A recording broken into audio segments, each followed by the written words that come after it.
Today I'm going to show you landscape painting using experimental techniques. This is one of a few different ones that I am working on all at once. So today I'm going to do a trees and house series, and I'm using canvas. And so I just start out with putting color down, like where my trees are going to be, where my sky is going to be. Okay, as you can see, I just put a lot of color on where the trees are going to go, where the sky will be, and then I take my water and I just spray it on, and you can see the color start to move. Then also I can move the color with my paintbrush, and I can add color also later. Okay, after I let the color run, I blot up some of it with a paper towel just to pick up some extra color, and now I'm going to let it dry a little bit and then I can work on it some more. Okay, this is the same painting I've been working on. I just keep applying pastels and watercolor and different paint mediums, even colored pencil. And I just keep working in the processes and detailing it. And that's as far as I've gotten so far on it. One thing I do, there's one trick, is get it really nice and wet with a spray bottle. I'm going to take acrylic paint and just put it down. You can see it spreading where I want the white. So if I want more white in there, you can kind of splatter it a little too if you want. See the kind of effect it gets. Another trick for the clouds is I use pastels and just do another way is just to get the whole canvas wet. Kind of use a watercolor technique. You could just get it wet where you want the clouds. You could limit the area. So once I get it wet, I start adding my color, and then you can see how it'll bleed, just like it's a watercolor technique. You can see it bleeding. Okay, now that I've got my color on, if I want clouds in a certain area, I can remove the paint with paper towel, and you can leave the clouds like that if you would like to.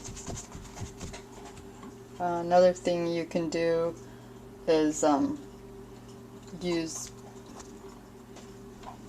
acrylic paint, which you can see will move back the color, so you can do clouds like that too, and spray it as you go.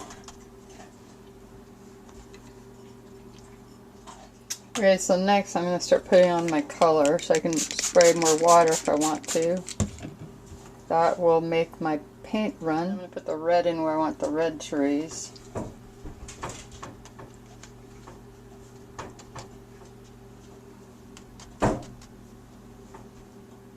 At this point I'm more worried about color than the shape of things, but I'm getting a general idea of where the sky's going to be, where the trees are going to be.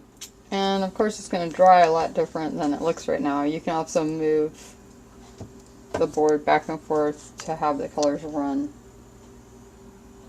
And you can move the colors with your paintbrush to try to shape things a little bit more the way you want. Like you want the trees shaped like an evergreen tree, you'd want more of a top on it. So, more of a point on the top, so you can add more color there and start shaping things, make things darker on one side, lighter on the other. So down below is going to be the reflection too. So another thing you can do is take your paper towel and take out areas where you want more clouds. And then I can kind of shape the trees too as I go. And you start seeing how that would look more like a tree shape on one side.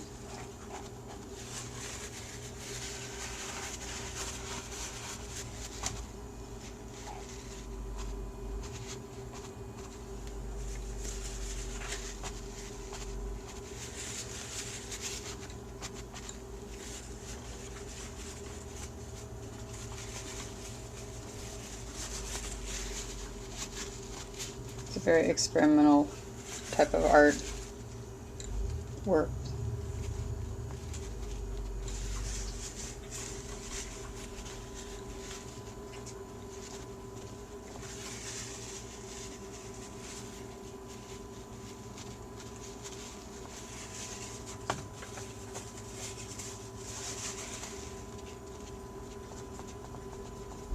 You don't have to shape the whole thing out, just like you're suggesting where you would be seeing a tree.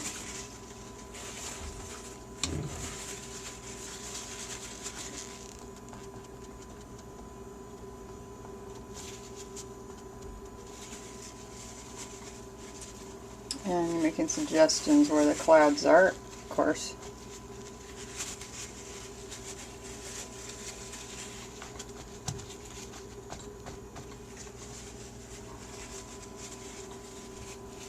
And this on canvas, this is ink.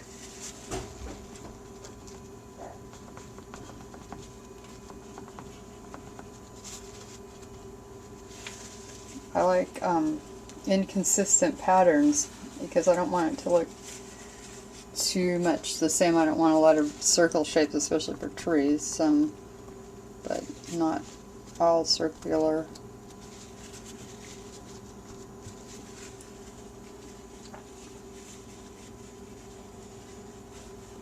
So even as it dries, you can see it continues to change shape. So I'll just continue to take the color off where I want and be a little more specific to where I want certain trees.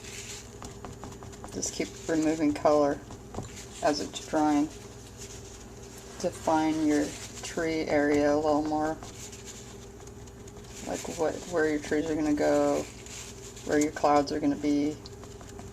This isn't a real controlled medium, so you kind of get what you get. You can control as much as you want to, be specific with it, but as it dries, it continues to run, even if you don't move the board around. So I just kind of work with what I have, and this is going to be trees by a lake with some houses, so that's what I'm working on.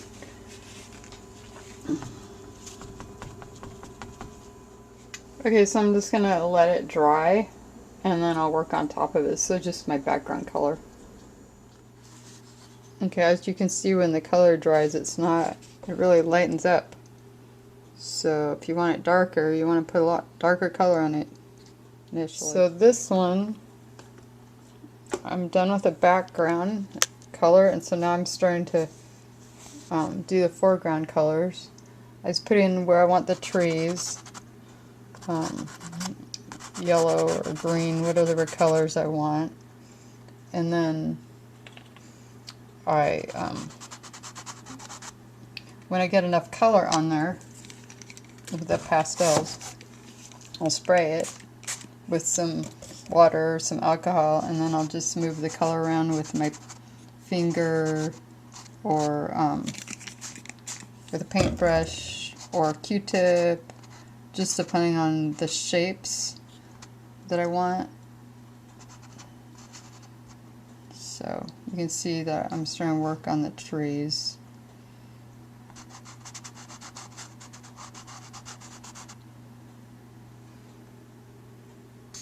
On the houses. And you can see what the finished piece looks like. This is just one of the 5 that I've been working on simultaneously.